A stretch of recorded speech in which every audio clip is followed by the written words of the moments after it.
We come to chapter 30 of Charles Dickens' novel Nicholas Nickleby. Nicholas has told Mr. Crummles, the theatre manager, that he will very soon have to go back to London. And Mr. Crummles is trying to dissuade him, or at least if he cannot dissuade him, persuade him to have multiple last performances. Mr. Vincent Crummles was no sooner acquainted with the public announcement which Nicholas had made relative to the probability of his shortly ceasing to be a member of the company than he evinced many tokens of grief and consternation, and in the extremity of his despair even held out certain vague promises of a speedy improvement not only in the amount of his regular salary, but also contingent emoluments appertaining to his authorship. If you remember, Nicholas used to write the plays. Finding Nicholas bent upon quitting the society, for he had now determined that even if no further tidings came from Newman, he would at all hazards ease his mind by repairing to London and ascertaining the exact position of his sister. Mr. Crummles was fain to content himself by calculating the chances of his coming back again and taking prompt and energetic measures to make the most of him before he went away. "Let me see," said Mr. Crummles, taking off his outlaw's wig, the better to arrive at a cool-headed view of the whole case. "Let me see. This is Wednesday night. We'll have the posters out first thing in the morning announcing positively your last appearance for tomorrow." "But perhaps it may not be my last appearance, you know," said Nicholas. "Unless I am summoned away, I should be sorry to inconvenience you by leaving before the end of the week." "So much the better," returned Mr. Crummles. "We can have positively your last appearance on Thursday, re-engagement for one night more on Friday, and yielding to the wishes of numerous influential persons who were disappointed in obtaining seats on Saturday. That ought to bring in 3 very decent houses." "Then I'm to make 3 last appearances, am I?" inquired Nicholas, smiling. "Oh, yes," rejoined the manager, scratching his head with an air of some vexation. 3's not enough, and it's very bungling and irregular not to have more, but if we can't help it, we'll have to have it, so there's no use in talking. A novelty would be very desirable, though. I don't suppose you could sing a comic song on the pony's back, could you?" "No," replied Nicholas, "I could not indeed." "It's drawn money before, you know," said Mr. Crummles with a look of disappointment. "What do you think of a brilliant display of fireworks?" "That would be rather expensive," returned Nicholas dryly. "Oh, 18 pence would do it," said Mr. Crummles. "You on top of a pair of steps with the phenomenon in an attitude, farewell on a transparency behind, and 9 people in the wings with a squib in each hand, all the 12.5 going off at once. Oh, it would be very grand. Awful from the front, quite awful." As Nicholas appeared by no means impressed with the solemnity of the proposed effect, but on the contrary received the proposition in a most irreverent manner and laughed at it very heartily, Mr. Crummles abandoned the project in its birth and gloomily observed that they must make up the best bill that they could with combats and hornpipes, and so stick to the legitimate drama. For the purpose of carrying this object into instant execution, the manager at once repaired to a small dressing-room adjacent, where Mrs. Crummles was then occupied in exchanging the costume of a melodramatic empress for the ordinary attire of matrons in the 19th century. And with the assistance of this lady and the accomplished Mrs. Grudden, who had quite a genius for making up bills, being a great hand at throwing in the notes of admiration and knowing from long experience exactly where the largest capitals ought to go, he seriously applied himself to the composition of the poster. "Hey-ho," sighed Nicholas, as he threw himself back in the prompter's chair after telegraphing the need of directions to Smike, who had been playing a meagre tailor in the interlude, with one skirt to his coat and a little pocket handkerchief with a large hole in it, and a woolen nightcap and a red nose, and other distinctive marks peculiar to tailors on the stage. "Hey-ho, I wish it was all over." "Over, Mr. Johnson?" repeated a female voice behind him, in a kind of plaintive surprise. "It was an ungallant speech, certainly," said Nicholas, looking up to see who the speaker was and recognizing Miss Snevellicci. "I would not have made it if I had known you had been within hearing." "What a dear that Mr. Digby is," said Miss Snevellicci as the tailor went off on the opposite side at the end of the piece, to great applause. Smike's theatrical name was Digby. "I'll tell him presently for his gratification that you said so," returned Nicholas. "Oh, you naughty thing," rejoined Miss Snevellicci. "I don't know, though, that I shouldn't much mind his knowing my opinion of him, and with some other people, indeed, it might be—" Here Miss Snevellicci stopped, as though waiting to be questioned, but when no questioning came, for Nicholas was thinking about more serious matters, resumed. "How kind it is of you, after some time, to sit here waiting for him, night after night, night after night, no matter how tired you are, and taking so much pains with him, and doing it all with as much delight and readiness as if you were coining gold by it." "He well deserves all the kindness I can show him, and a great deal more," said Nicholas. "He is the most grateful, single-hearted, affectionate creature that ever breathed." "So odd, too," remarked Miss Snevellicci. "Odd, ain't he?" "God help him, and those who've made him so. He is indeed," rejoined Nicholas, shaking his head. "He is such a devilish close chap," said Mr. Folair, who'd come up a little before and now joined in the conversation. "Nobody can get anything out of him." "What should they get out of him?" asked Nicholas, turning round with some abruptness. "Oh, zooks, what a fire eater you are, Johnson," returned Mr. Folair, pulling up the heel of his dancing shoe. "I'm only talking of the natural curiosity of people here to know what he has been about all his life." "Poor fellow, isn't it pretty plain that he is not the intellect to have been about very much of any importance to them or anybody else?" said Nicholas. "Aye," rejoined the actor, contemplating the effect of his face in a lamp reflector. "But that involves the whole question, you know." "What question?" asked Nicholas. "Why, who he is, and what he is, and how you two, who are so different, came to be in such close companionship." "Delighted I am to ask the question. You see, it's in everybody's mouth."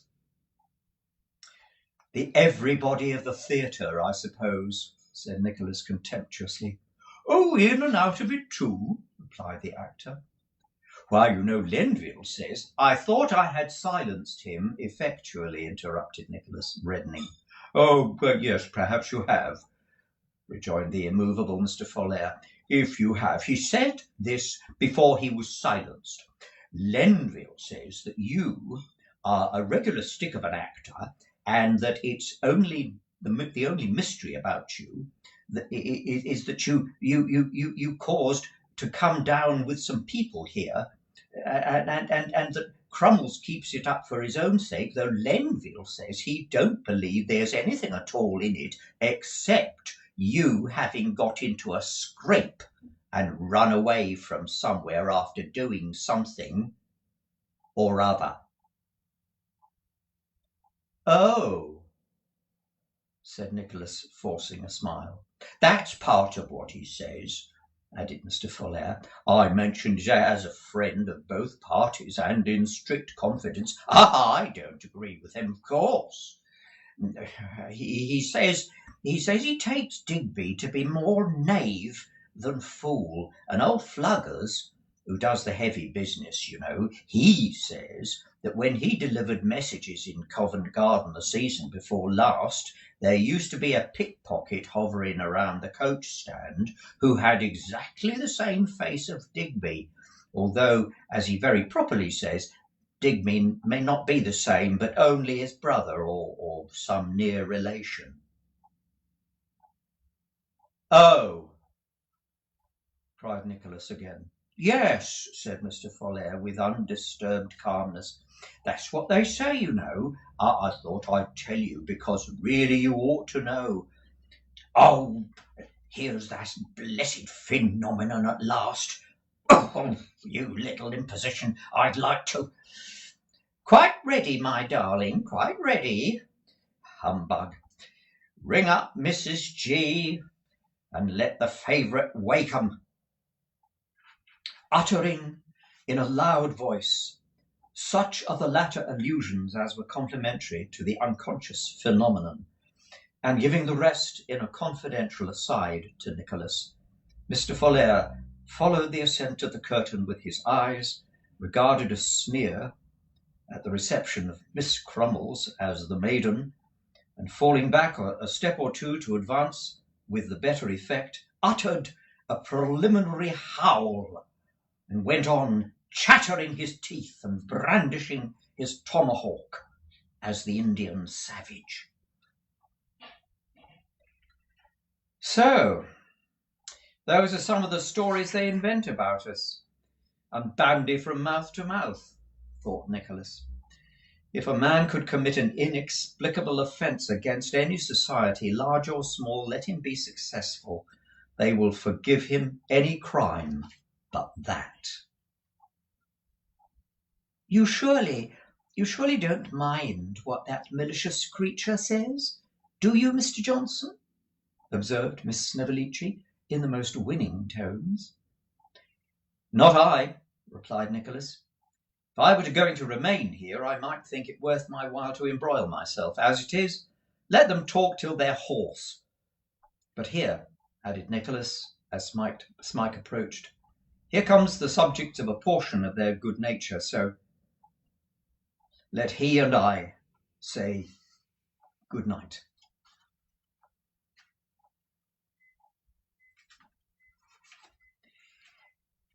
Next day, the posters appeared in due course, and the public were informed in all the colours of the rainbow and in letters afflicted with every possible variation of spinal deformity, how that Mr. Johnson would have the honour of making his last appearance that evening, and how that an early application for places was requested in consequence of the extraordinary overflow attendance on his performances, it being a remarkable fact in theatrical history, but one long since established beyond dispute, that it is a hopeless endeavour to attract people to the theatre unless they could first be brought to believe that they will never get into it. Nicholas was somewhat at a loss on entering the theatre that night to account for the unusual perturbation and excitement visible in the countenances of all the company, but he wasn't long in doubt as to the cause, for before he could make any inquiry respecting it, Mr. Crummles approached and in an agitated tone of voice informed him that there was a London manager in the boxes.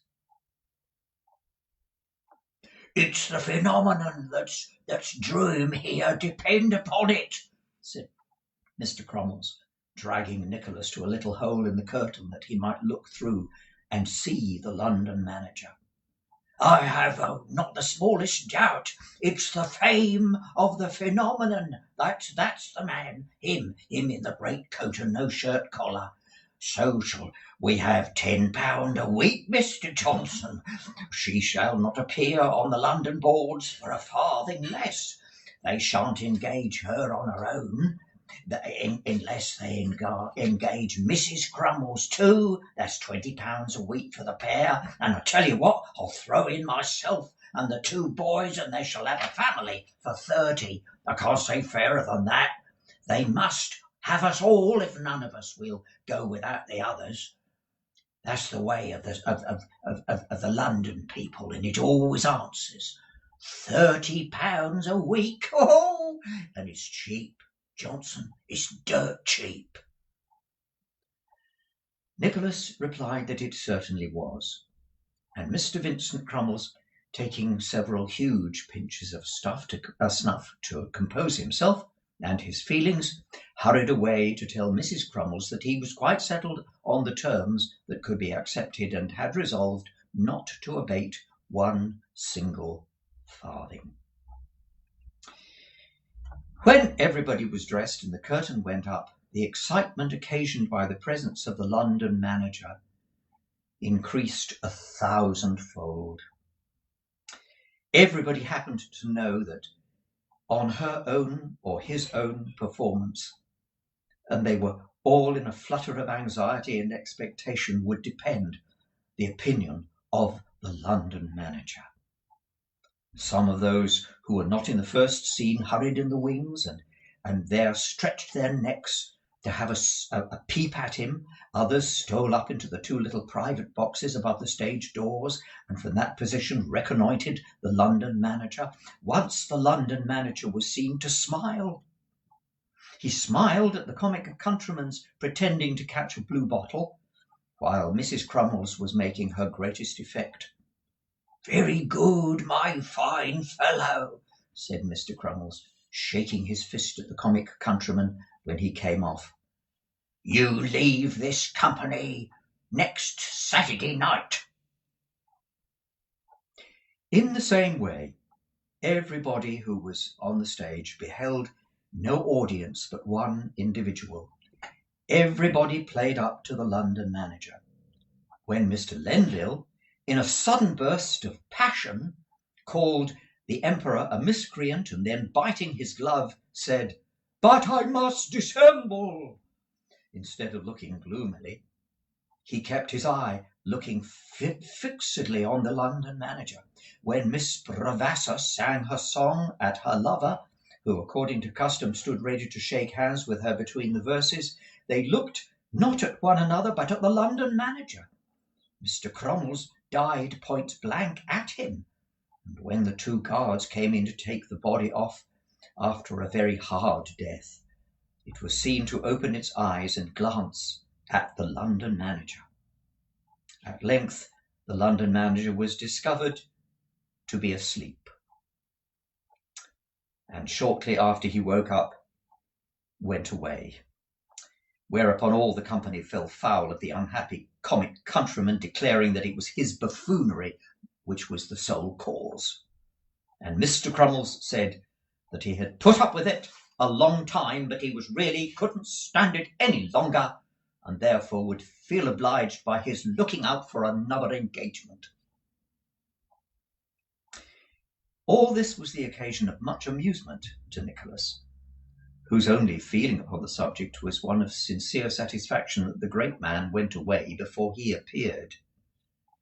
He went through his part in the last 2 pieces as briskly as he could, and having been received with unbounded favour and unprecedented applause, so said the bills for the next day, which had been printed an hour or two before, he took Smike's arm and went home to bed. With the post next morning came a letter from Newman Noggs. Very inky, very short, very dirty, very small, and very mysterious, urging Nicholas to return to London instantly and not to lose an instant, to be there at night, if possible. "I will," said Nicholas. "Heaven knows I've remained here for the best and sorely against my own will. But even now I've dallied too long. What can have happened, Smike, my good fellow?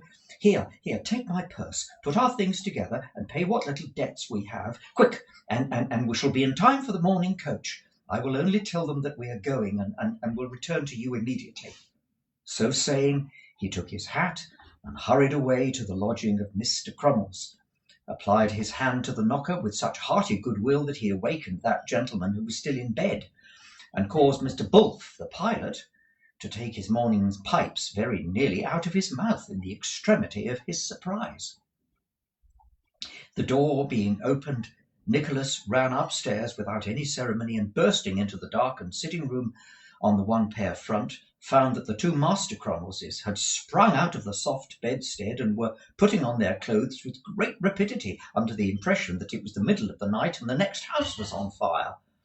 Before he could undeceive them, Mr. Crummles came down in a flannel dressing-gown and nightcap, and to him Nicholas briefly explained that circumstances had occurred which rendered it necessary for him to repair to London immediately. "So good-bye," said Nicholas. Goodbye.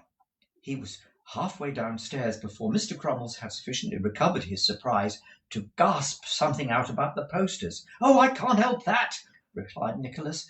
"So whatever I may have earned this week against them, or if that will not repay you, say at once what will. Quick!" We'll call it quits," returned Mr. Crummles. "But can't we have one night more?" "No, not an hour, not a minute," replied Nicholas impatiently. Won't you stop to say something to Mrs. Crummles?"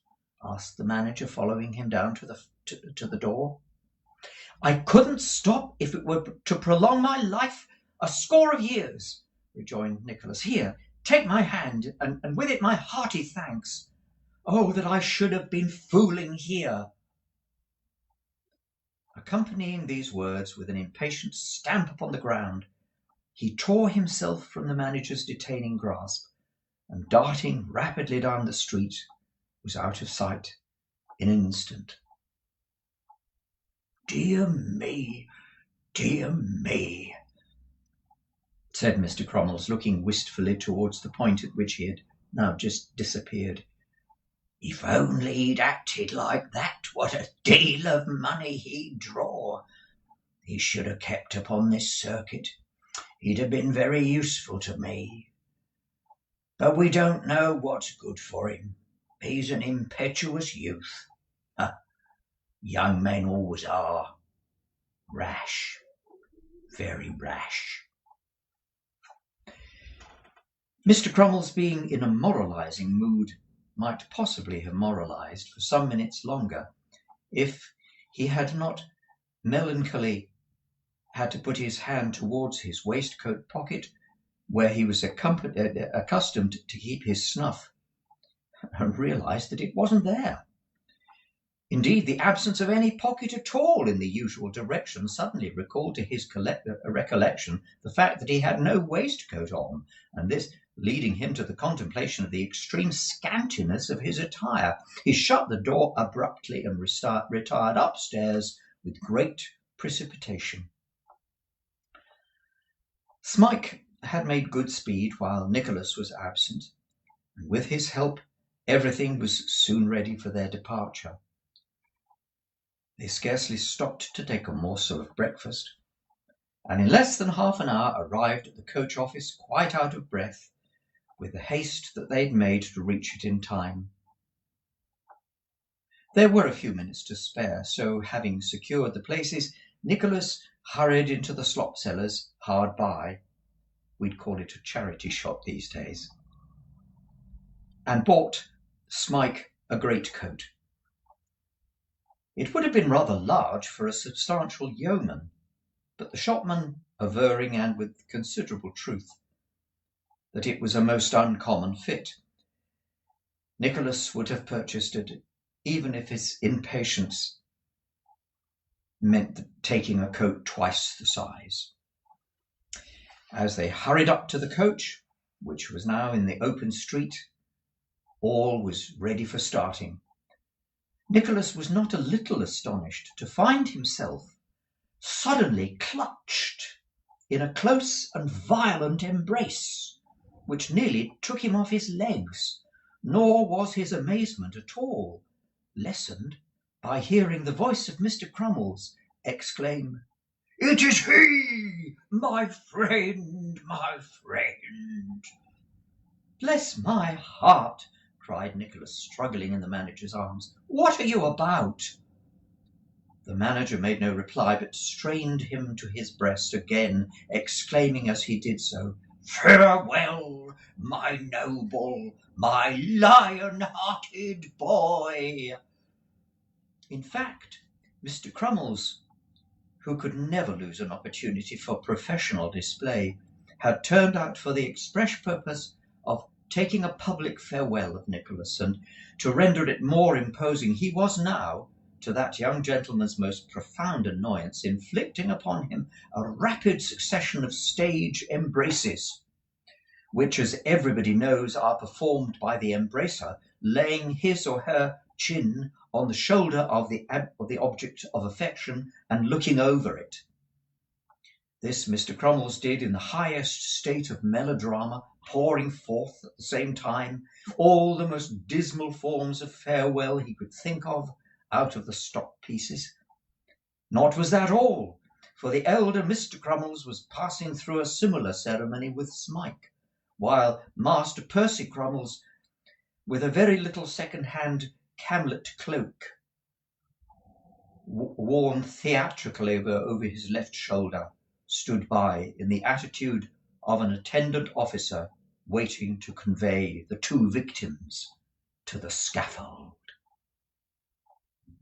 The lookers-on laughed very heartily, and as it was well to put on a good face upon the matter, Nicholas laughed too, when he had succeeded in disengaging himself and rescuing the astonished Smike, climbed up into the coach, and kissed his hand in honour of the absent Mrs. Crummles as they rolled away back to London.